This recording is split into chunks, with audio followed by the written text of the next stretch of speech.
This show is brought to you by Interesting Radio. You can find all our shows over at interestingradio.nz.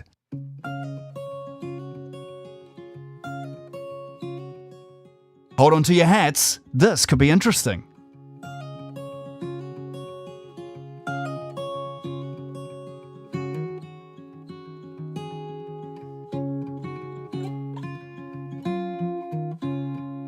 Welcome to TCBI Questions, the show where we ask you the tough questions and the not so tough questions totally at random. And joining me today is Stu. Hey Stu. Hi.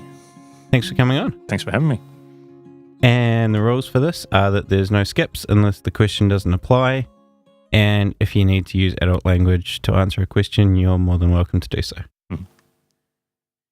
And I'll kick us off with a starter question. And that is, which movies have you watched over and over again? Over and over. There's about three. There's three that I really like. And they're all very similar in genre, and that's odd. Almost Famous, Empire Records, and Rain Man. And there's just so much in those each time you watch. There's a bit of familiarity each time you see it, and you see something different, see something new. And you can go back and back and back. And those are the kind of movies where you actually like the character. Yeah. You want to see something happen. You're not in a situation where you don't care about this person. Somehow in the story you've developed some kind of meaningful attachment to them. And you want to see what happens. And that's why you go back.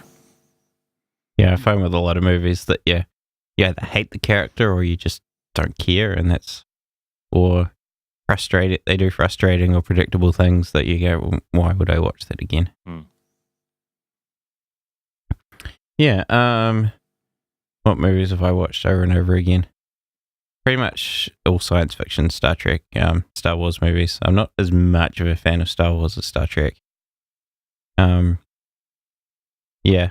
Watching Star Trek over and over again, for me now, has become introducing other people to it rather than watching it for me.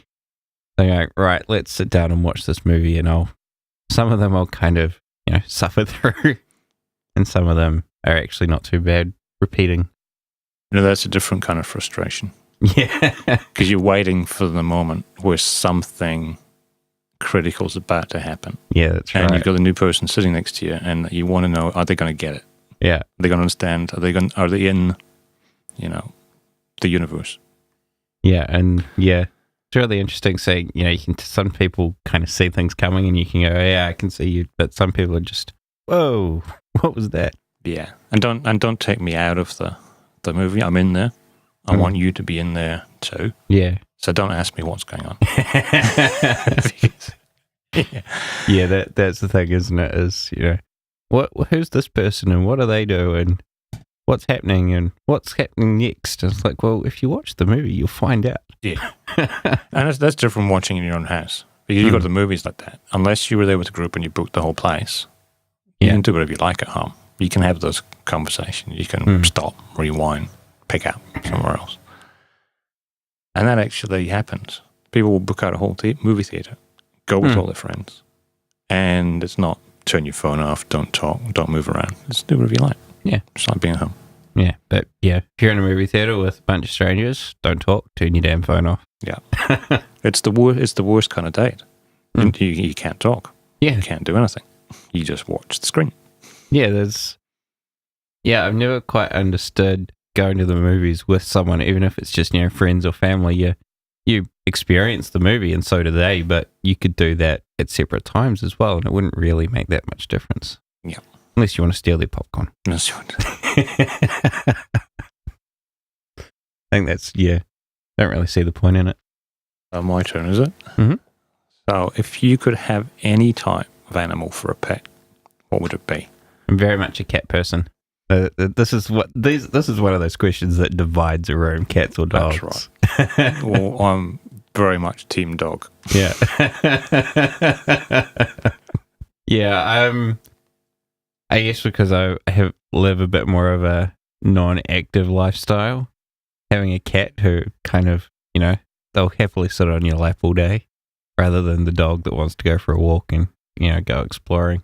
I think it's a personality thing that kind of matches the personality of a cat more than a dog. It's so interesting. Cats and dogs are different in the same way that human owners are different. I'm glad. It's kind of half glad, half sad that I don't have a dog at the moment, because dogs are a really strong passion. Mm. But to be fair to a dog, you have to be there for the dog as much as the dog is there for you. Yes. That's how dogs work. Mm. And then there's the glad part that I'm not able to devote that time right now to have a dog, be companion, be in the pack, and do that. But you don't get the good things with the dog as well. Yeah. And that's the sad part. But cats are totally different. Mm. And they fit different kind of person. Yeah. Yeah, cats will do their own thing, and if they feel like it, they'll spend time with you. Yeah, we've got all those distinctions. Yeah. No, it's very interesting. But if we went somewhere else, because cats and dogs are, way back, hundreds, thousands of years. If we do manage to spread off the planet, and we go to, let's say, Mars, everyone's gung-ho for Mars, what are we going to do? We're not going to take pets, are we? No, I suppose I'm not sure an animal would survive. Well, you've seen Alien, of course. Yeah.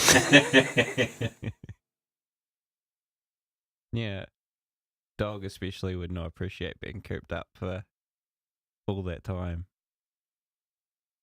But then, what's the effect on us?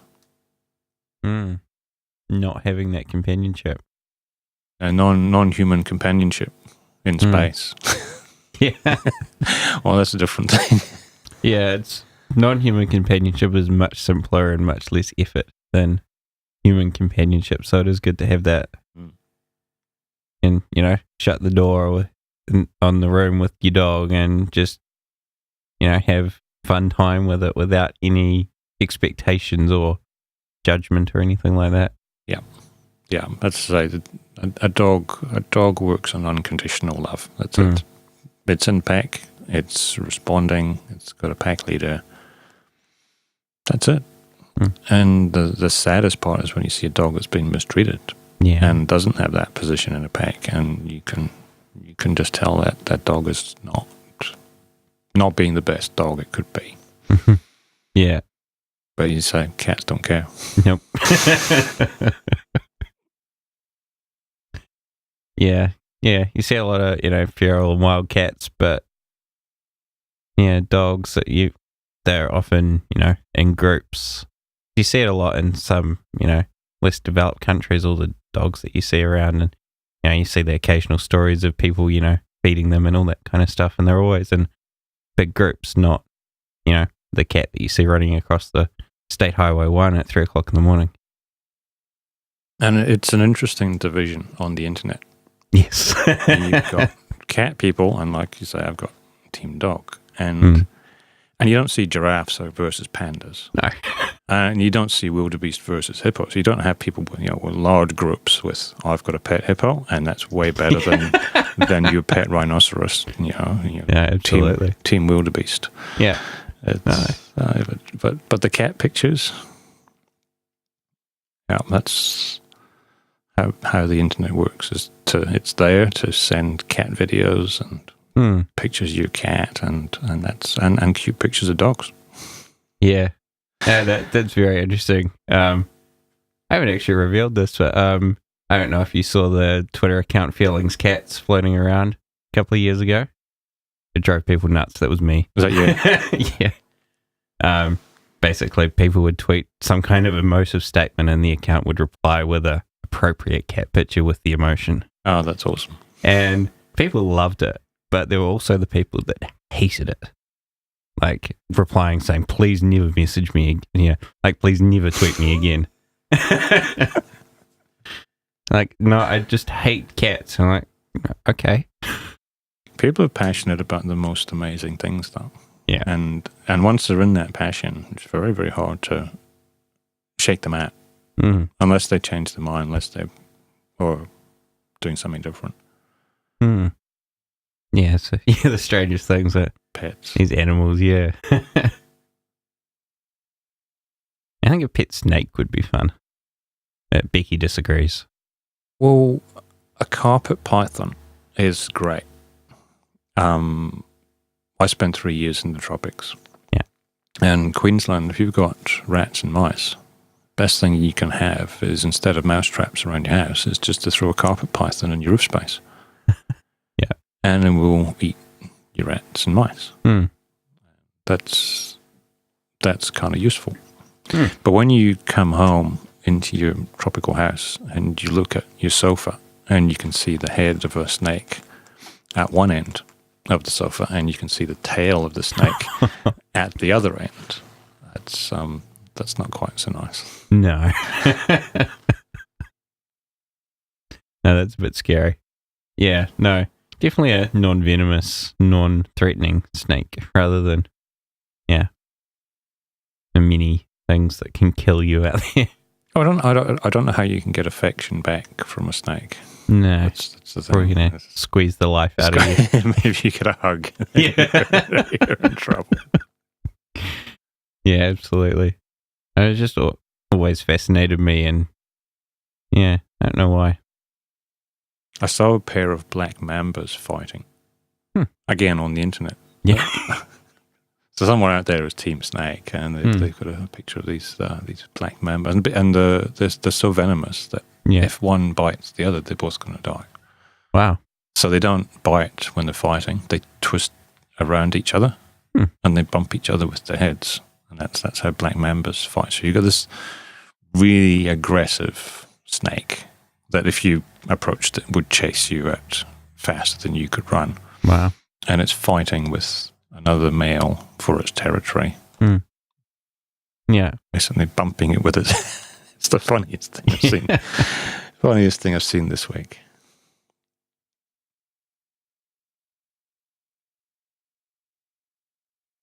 What silly thing have you done in the name of love? Ooh. Lots. I think everyone has. Lots and lots. Oh, gosh. That would go way, way back to school. And again, it's this duality. Team love, team chocolate. Chocolate's a good substitute. There was a girl in my class that I was really keen on. Christmas dance was coming up, and I got a chocolate orange. Yeah. And for me, this was like the most visible, most important, best thing that you could give to someone was to give them chocolate. Yeah. She didn't see it that way. Oh, no. So not only was it unrequited love, it was unrequited chocolate, and I think that's actually sadder. Yeah. Because you can't ask for it back. No. Well, if you don't like it, I'll have it. Yeah, so I'm there completely empty-handed. I don't have any chocolate, and I've got no love either. no love. Oh, dear. And so I definitely spent a lot of money that I definitely shouldn't have in the name of love. And probably, given things, not just money, but, possessions or time. And then going, yeah, that was silly, especially if it's, as you said, unrequited.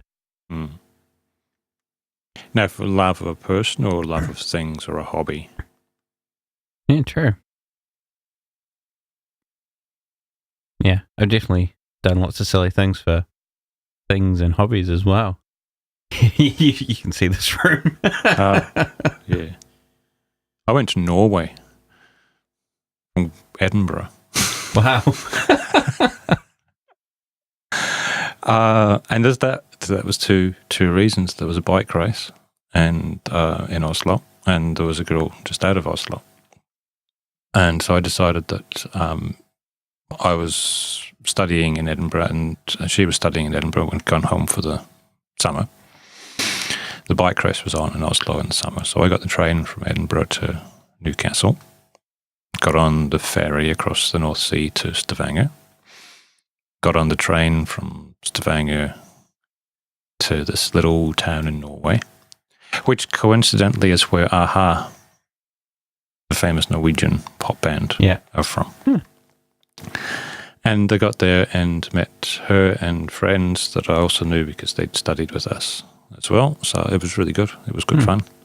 We went to the bike race. We went down the Oslo fjords. I stood outside Morten Harkett's house. It was completely unexpected, but very silly. To go all that way.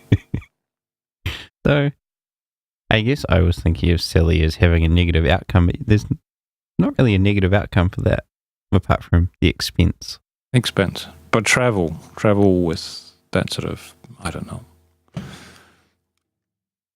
There was a purpose, well, there were two, I guess. And one didn't happen, but the other did, and it was really good. Yeah. And you don't know until you try something like that. So I think sometimes we just we need that silliness. Yeah. Do something crazy. Go off at random. Yeah. Something will happen. Yeah, absolutely. And even if it's not enjoyable, you'll still definitely learn something from it. And that in itself is valuable. You're always learning. You describe yourself as more of a feeler or a thinker. Why? I definitely think first, which results in often hurting the feelings of those that are thinkers. I often approach things from a logical perspective and what a lot of people consider a very blunt perspective. And I'm analyzing a situation and go, okay, how do we fix it? Or, this is what went wrong, instead of, oh, are you okay? Is there anything I can do? What will make you feel better, not what will fix the situation. Yeah, so, very blunt and to the point, and it does get on people's nerves occasionally. So I'm trying to, feel more and kind of mix them together, but the thinking definitely still has the overarching presence in how I act and think. Is that because it's like solving a problem? Yeah. You're thinking about how to fix something? Yeah, I'm always, it's the engineer thing, solving the problems. Yeah. It's strange. I really understand that because my background is engineering. I'm always thinking about how to solve a problem, which is the deep thinking. But as you get older and you meet more and more people that doesn't work for, you do have to consider the other perspective, which is what's going on here in terms of emotions. What are people actually feeling about this? And if you look at that aspect and devote the thinking to the emotional aspect, then you can get both. But the really strange thing is that the biggest problems don't get solved by thinking. They get solved by someone having a feeling about something. Like, that's really strange. That's not supposed to be like that. I don't know why that's like that, but it doesn't seem like it's right. Yeah. And you can't call that thinking because that's observation and that's trying to relate it back to what your reality might be. It's a hunch. It's this you might call intuition. Yeah. And that is a different skill that you can kind of learn, but it's if you do come from a thinking background, you really have to try very, very hard at it. Yes. To get that. I don't think you can do it spontaneously. Engineers are really, really bad at this. Yeah. Yeah, I always just want to fix the problem, or Yeah, and it leads people in my family to shake their heads because they'll say, "Oh, it's really annoying when I'm in the shower and someone turns the hot water tap on." So here I'm going with flow meters on the shower and a solenoid on the rest of the tap to turn the water off when someone's in the shower. Yeah. I know how to fix that. Yeah. We have to measure this first, and then we can fix. And they go, "No, all I wanted was for you to, the person to say sorry for turning the tap on and to just not do it next time." Mm. And it's where mansplaining comes from. Yeah. You're always trying to solve that problem. You're trying to think before you actually realize that the problem doesn't actually need to get solved right now. Yes, there is a problem. It's not a big problem. People are living with it. You might go and solve it, but actually solving it right there and then when the problem's happened is not what you should be doing. Yeah.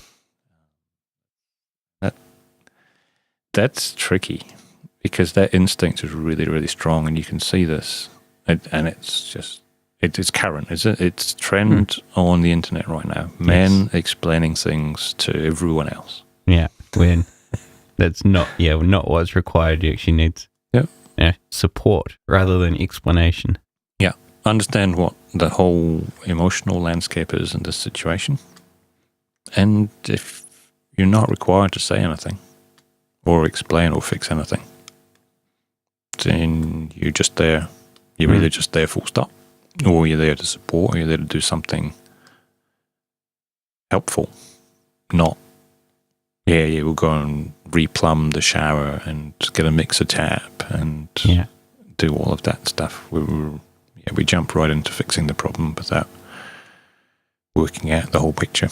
Yeah, yes, it's doing what will satisfy you rather than what will satisfy everyone else. If you could change one thing about the culture you live in, what would it be and why?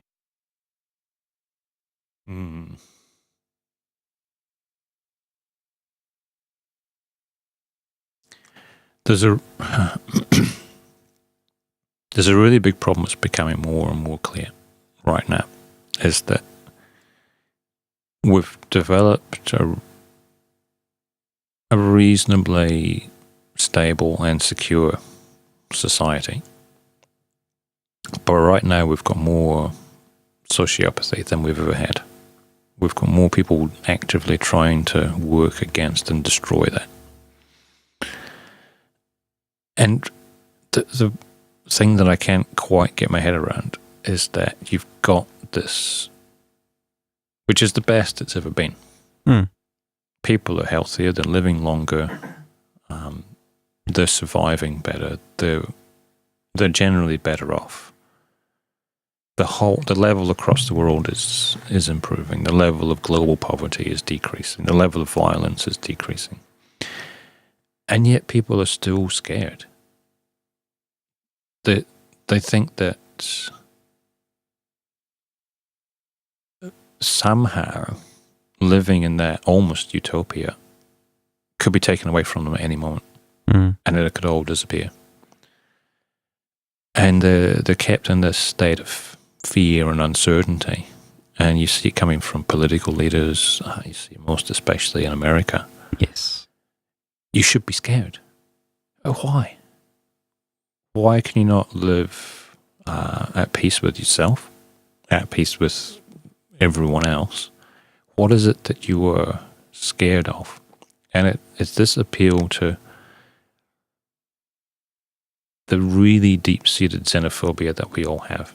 This idea that someone outside of our group is going to take all of that away from us.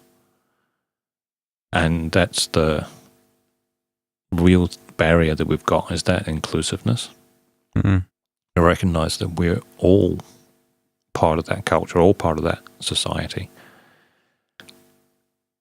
That we shouldn't be scared of each other. The thing that we should be most scared of is that something that we're not in control of is going to take all of that away, whether that's forces due to climate change or a meteor, alien attack, or something happening to the sun. Yeah. these things are outside our control. Those are the things we should be scared of, or, well, not scared of, concerned about, and maybe go back to try and fix them, rather than we're at this stage where we've got everything, and we're still uncertain, we're still concerned, we're still scared of unknown stuff. We shouldn't be. And making people have that, or showing people they can have that security, that's definitely something we should start to change. Yeah, it's almost that while everyone's so busy being worried about all this stuff that, all the societal stuff, they're ignoring climate change and, medias and things like that, so in a way they're actually achieving what the exact opposite of what they're trying to achieve by going after the wrong goals. Globally, there's no commonly held purpose. You couldn't go to 50 different people across the world and say, why are you here? And get the same answer. You'd get different answers. We don't have this global sense of purpose that would drive towards that goal of sustaining the species or surviving or being able to cope with an external threat. We're just mostly just getting by. Yeah, even a purpose so simple as surviving is not something that's held by some people. Well, in the end, nihilism's the best strategy. Because there will be nothing. However long it takes. Yes. And then they'll all be standing there celebrating, saying, we told you so. There is no point. There is no global purpose. It all ends up in the heat death of the universe at the end of time. And however many billions of years that takes. But you can't live your life with that as the end goal. It's so far in the future. But there should be more, I guess, certainty short term. What would you change? I always go back to this, even though I kind of sound like a broken record, which is mental health. I guess one of my purposes is, helping with mental health, or bringing light into people's lives that don't have that because of, things out of their control with their mental health. I don't know how I would change it. I try and do a lot of, supporting people and things like that, which is definitely at odds with my thinking. It's taken a lot to, maybe be sympathetic rather than, well, you could do this, this, and this, or, take drugs, legal drugs, obviously, but that's, to be more specific, I guess it would be the stigma of mental illnesses in society. It's pretty much a common thread all around the world, is people are afraid to say, hey, I have depression or anxiety, or, all of the others that people don't hear of so much, borderline personality disorder, things like that. Do you think that's changing? I think it's definitely changed since, 100 years ago. People are, especially as it's become more treatable, you don't see as often, the horror cases of, mental asylums where, people have parts of their brains removed and things like that.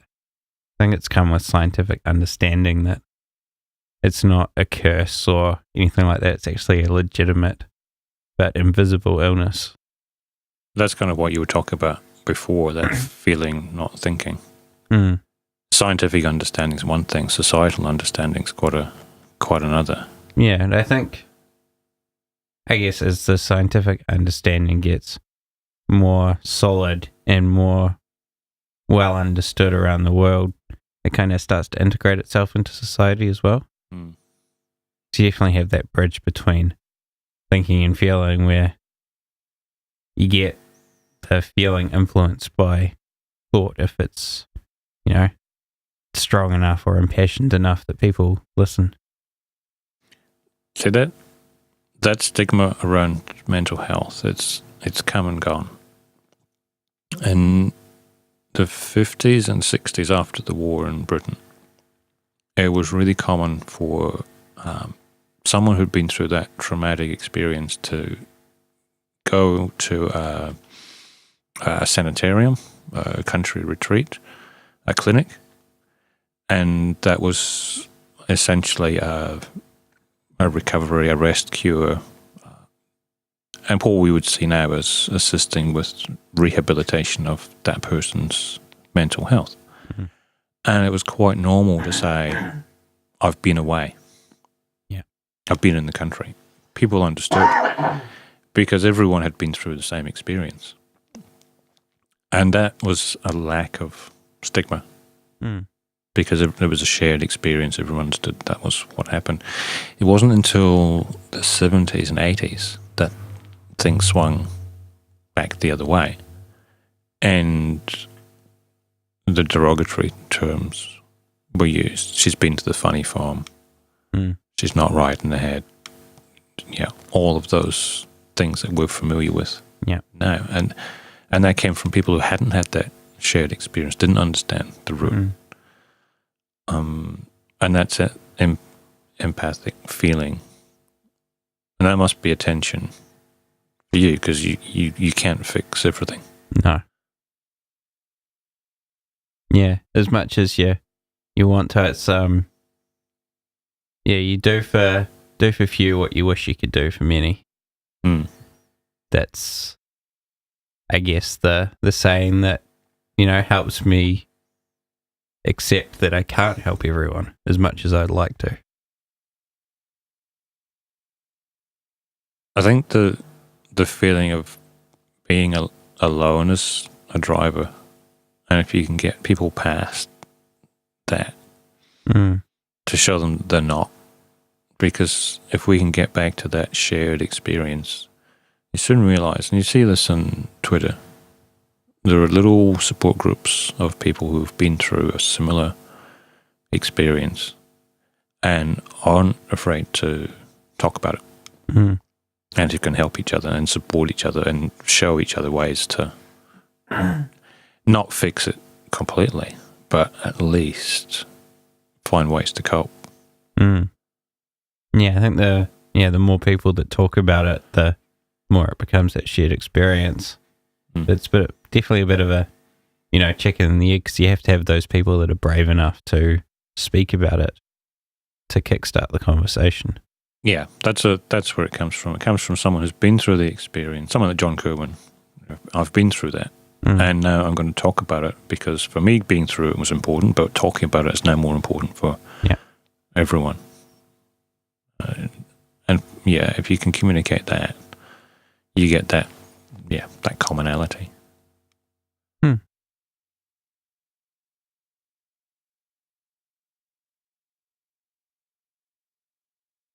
I'm losing track. Is it you or is it me? It's me. I thought that was mine. That's mine. Was it? Oh?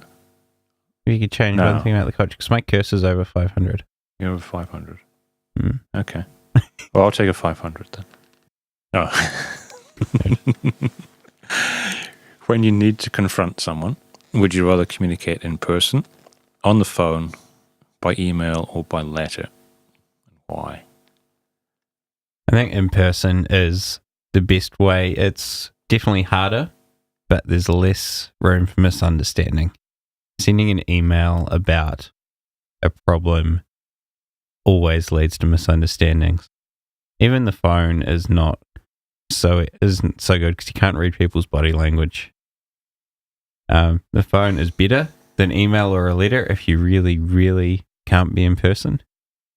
But email and letter you can't get emotion and body language and anything like that in words written on a piece of paper. Oh, you can get emotion and body language down the phone. Yeah, I guess tone of voice does bring it along, but I will, even if someone will send me an email that's confrontational, I'll pick up the phone or I'll go and see them, because even with the best of intentions, there's no way you're going to get exactly what you mean across. Maybe not until you've sent 50 emails backwards and forwards and everyone's angry and it's just pointless. Phone is good for delivering real anger. And I've done that many times. In person, it's difficult. And if there's a suggestion of violence, then it's really hard. True. I tend to, in person, try to de-escalate.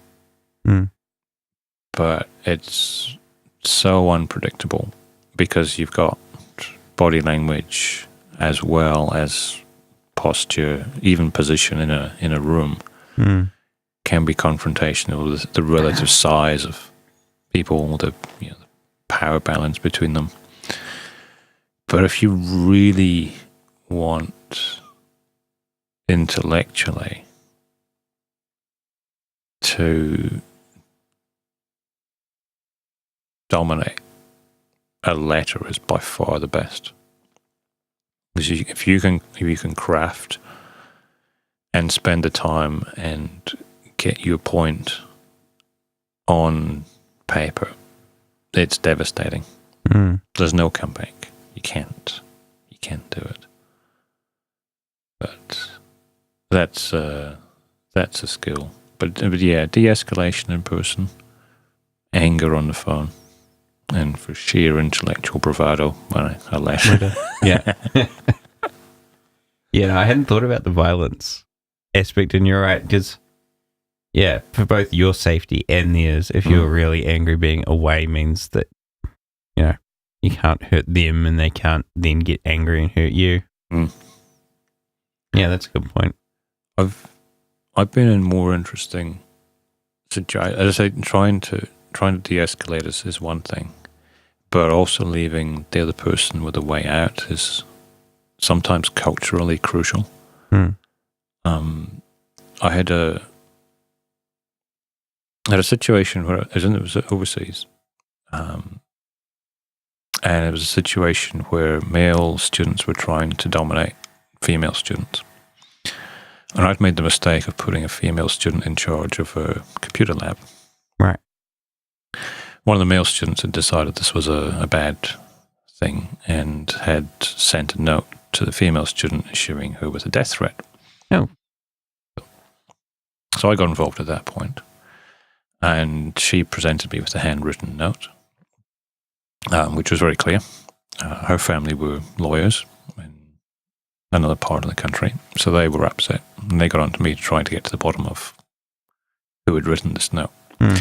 Culturally, she couldn't tell me, because if she told me, then that was worse for her. Right. So I had to figure it out. The only way I could figure it out was I had all the exam scripts for every student in that department, and I could match up the handwriting. Yeah. That let me know who he was exactly. So I knew. But I couldn't confront that person in the way I needed to directly, because that would have put me in a very dangerous position. That this student was quite serious about the death threat. Yeah. So instead of having a one-on-one, we got 4 of the student leaders into a room with the head of department. So now there's 1 out of 4. And I said, look, there's been a problem.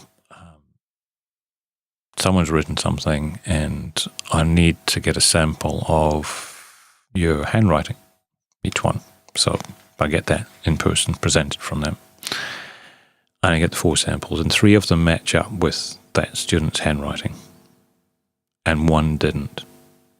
And that's when I knew that the strategy of not confronting that person was exactly right, because he had realized he'd been caught, changed his handwriting so that it wouldn't be recognized. But in doing that, had confirmed that this was exactly who it was. And there was no confrontation. We simply said, thanks very much, took the samples, and let it go. Later on that night, the head of the student hostel came to my house, and he said, this student has confessed to everything. Oh, wow. Yeah. and just that cultural level of guilt, plus I've got a way out of this that I can fix. And he left the campus, went home to his village, disappeared, never came back. Problem was solved. Yeah. And that's why in person, yeah, but there's a real balance to find in there, and that takes a lot of skill if you're in what could be a hazardous situation. Yeah, and I guess you have been in person, but you've also had a significant amount of time to think about your actions and plan it out to keep the situation under control. Mm. Do you get angry when you're confronting someone? Do you get angrier as the confrontation goes on? Usually the peak of the anger is as I'm deciding to confront this person, and as I'm usually very angry inside and calm outside. Mm-hmm. I think I've maybe lost it and yelled at people maybe 3 or 4 times in the times that I can remember of confronting people. All the rest has been dead calm. And yeah, as I talk and get the anger out, but calmly, it all calms down inside as well. Mm. Yeah, that's interesting. That because you can rant and rave, and if the other person knows that and just stands there and just soaks it up, you've got nothing else. You can't get angrier. You're already maximally angry, and this person's just standing there like a stone wall and soaking it up. And I found with kids, if they're expecting to get yelled at, you go the other way. Yeah. And it's icy, calm, quiet, and they're not expecting that. And there's nothing they can do. No. They can't be more calm than you. It's not a contest to go the other way. It's just like, oh. And it, diffuses it. And it's very hard to yell at someone who's very calm. It's also very hard to yell at someone who's wearing a gorilla onesie.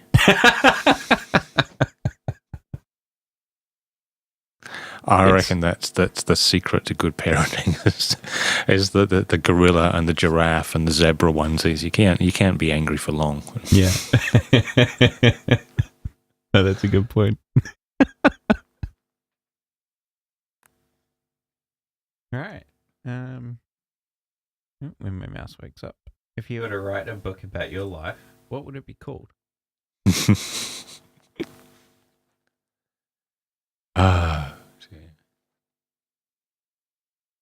I actually had a title. I've forgotten what it was.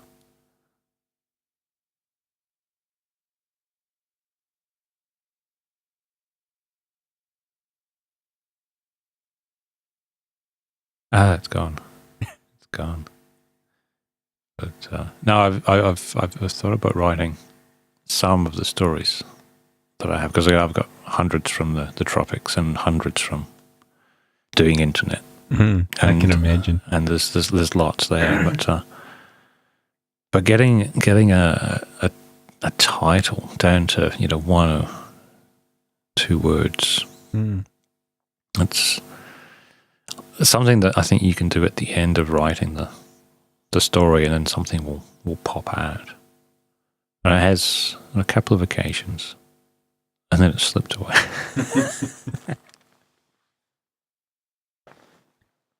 Yeah, I usually go for the joke answer, which is a series of unfortunate events. Well, that's been taken. You need a new one. Yeah, that's the funny answer. I really don't know, and that. Yeah. Yeah, you're right. It's kind of something that you need to write at the end of the story. Well, it's not as easy as like an album title, where you could name it after the band, have a self-titled art. But that's for a person, that's kind of yeah. Or then you can go for the Bill Gates ambiguity, the hard drive. That's quite, you go for the cleverness. That's something like that. But yeah, because he had the road ahead. The road ahead. The hard drive. Yeah. Which is clever and kind of, punny. Yeah.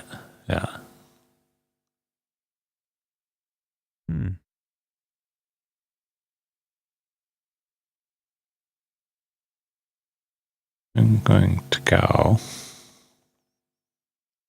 there. Well, that's interesting. So there should be another quote where that question mark is. That's just a result of dodgy parsing of the question. Dodgy parsing of the question. We should get an engineer to fix that. When have you seen hell here on Earth? I think it's in the horrific photos that you see on the internet of whether it's animals or people being abused, or in horrific poverty, the photos of the children that are just wasting away, or the dogs and cats that have been mistreated. That's, I think, as close as you come on this earth. Unnecessary suffering, right? Mm. And that gets back to we can fix that. Yeah. And it gets back to what we talked about way back earlier. Sociopaths. Mm. Those who would act as if that was nothing. Yeah.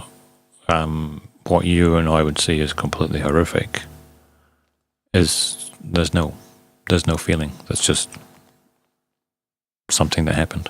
Yeah. And I think that's potentially worse. That unfeelingness. Mm. Because that to that person, someone else's suffering is nothing. That emptiness. Mm. Because then everything along that track is possible. Doesn't matter what it is. It's hurting someone else. It's putting someone else down. It's causing damage. It's destroying. We don't need to do that. But this person doesn't even think of that, or the consequences of that. Yeah, but I wonder what a sociopath would answer for that question, because for us it is the actions of that kind of person. Mm. But for them, the not feeling, I don't know what they would see as that. Those sort of constructs are really ancient and historic as well. This notion of hell as being somewhere where you went to be punished has that overtone of suffering. And the more you think, in terms of this is where we are as a society and this is what we're going to do to make that safer and better, and wake up every day to make someone else's life better, you don't have that same intellectual affinity with that idea. Heaven, hell, good, evil, that. You can't really accept that that's a construct of some beneficent God. And if you don't accept that, then you can't accept the opposite, which is the hellish nature of suffering and pain and destruction. Mm. And all of those overtones. But we can recognize them. We can recognize that bad things happen and that bad things are caused by people who act without feeling. That to me is what that hell is. It's not your classic, this is where you're going to go to be punished. It's an actual reality of this is suffering, and this has been caused by someone else. Hmm. Yes, well, I was going to say without humans there wouldn't be suffering there. I guess because my mind then went to animals killing other animals for food, but that's generally not extended suffering. Mm. I don't think there really are many examples in nature of extended suffering, not to the scale that humans inflict on each other or on other animals. Yeah, I think that's right. There's something deeply rooted in our instincts that causes us to be capable of doing that. Whether that's a survival instinct or what, but that drive to survive, even if it was just the person doing it, to survive on their own, to eliminate all threats, or what they see as all threats to themselves. You don't see in other species. No. But you don't see helpers either. You've got, you always see people helping each other in any situation. And yeah, animal world, it's pretty much every animal for themselves. And the slowest gazelle's the one that becomes the lion's lunch. It's curious to see some situations where you might think an animal's helping another. You'll see some cute videos of, and is it just coincidence? Yeah, I saw one the other day of a dog stopping a child from walking into the sea. Yeah, is that the dog knowingly protecting the child, or is it just the dog playing, or what is it? Now, if you take dog breeding to train that instinct, there's a lot of pretty good evidence that can happen. So you can train that instinct into an animal to do that, but that's not spontaneous. No. That takes a huge amount of effort and trust and cooperation and centuries of breeding just that instinct. And that's something which is deliberate, which someone's choosing to do. Now here's a challenge: try training a cat. I think it works the other way around. The cat trains you. Cat trains you. That's right. Trains you to get up at 4 o'clock in the morning and feed it by scratching on the bedroom door until you get up. Yep, you become conditioned to respond. All right, for our last question, I'm going to drop us back to a starter question. Which body part do you wish you could detach, and why? Oh, definitely your eye. You should be able to take your eye out and stick it on the end of your finger. Look out! Look around the corner. See how much change you've got in your pocket. Yeah, I think that'd be useful. I was thinking of your hand, so maybe not detach, but be able to reach out and it, extends to grab something. Or like Inspector Gadget with the expanding concertina-like arm. Yeah, that's what I thought of. That'd be pretty handy too. But I like the eye. Like looking behind you. Or, your eyes in the back of your head to see that, or just to stick it on a wall, so you've got a remote camera. Take fly on the wall and be ear on the wall instead.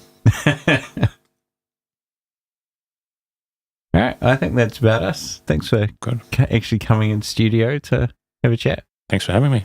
That was great. It's been good fun.